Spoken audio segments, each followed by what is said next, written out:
Deep in the calm waters of the Indian Ocean, thousands of miles from the Middle East, a sudden flash of light broke the horizon. For years, Western military strategy operated on a rigid assumption. The absolute maximum reach of Iran's ballistic missile arsenal was strictly capped at 2,000 kilometers. If your assets sat outside that invisible perimeter, military planners considered them safe. That guarantee of distance was the entire point of Diego Garcia. It is a highly classified joint US-UK military base situated on a tiny atoll so remote it takes hours to fly anywhere else. Then, 2 Iranian ballistic missiles bypassed that 2,000-kilometer limit. They traveled 4,000 kilometers, doubling their known strike radius in an instant, and homed in directly on Diego Garcia. Hitting this specific island is a direct threat to American power projection. Diego Garcia is a primary staging ground for the United States Air Force's B-2 stealth bombers. These multi-billion-dollar aircraft are designed to strike anywhere on Earth, and suddenly, they were the ones in the crosshairs. A direct strike on a critical base would typically trigger a massive military retaliation. Instead, the U.S. president took to social media, declared total victory over Iran, and announced a complete military wind-down in the region. A global superpower absorbed a direct hit to its most strategic Indian Ocean asset and responded by packing its bags. To understand why, we have to look at how the geography of this conflict just expanded. Horizontal escalation expands the geography of a war into new territories. By stretching their reach to 4,000 kilometers, Iran raised the cost of Western intervention. Supply lines and safe logistical hubs deep in Europe and the Indian Ocean are now active targets. While this new geographical threat is a terrifying reality for military planners, Washington insists that the Iranian military has been degraded and the war is already won. This creates a severe, undeniable credibility gap. We have seen this script before.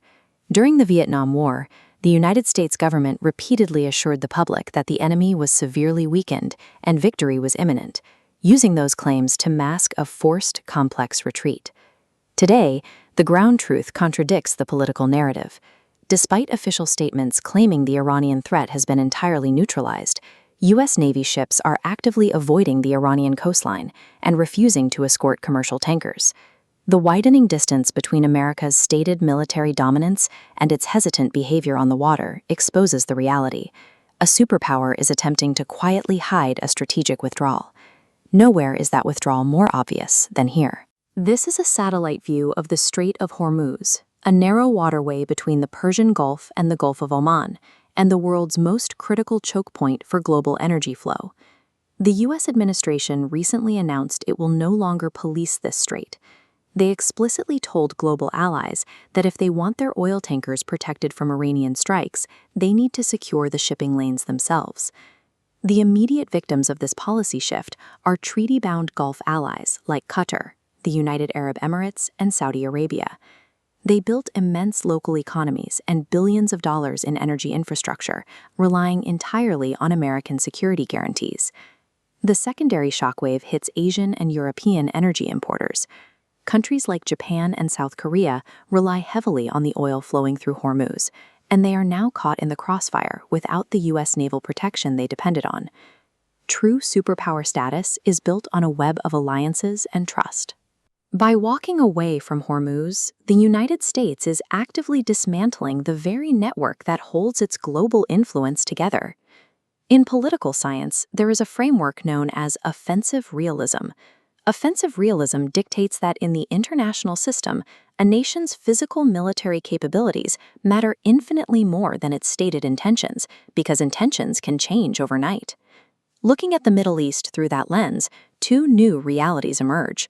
Iran has concretely proven its capability to strike globally with advanced missiles. Meanwhile, the United States has proven it lacks the resolve to defend its own security network.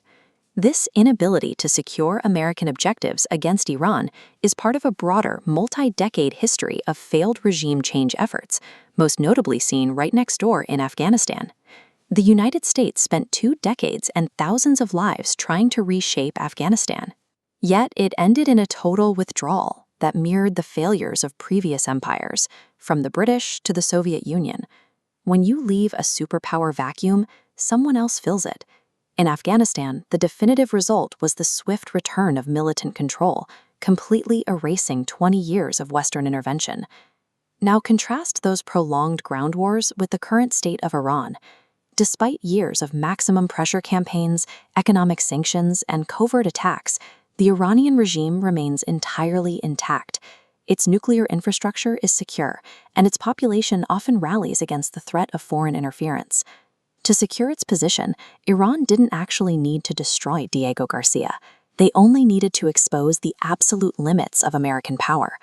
By launching a missile 4,000 kilometers and watching the U.S. back away, they signaled the end of unquestioned American hegemony, leaving behind a fractured, fend-for-yourself global order.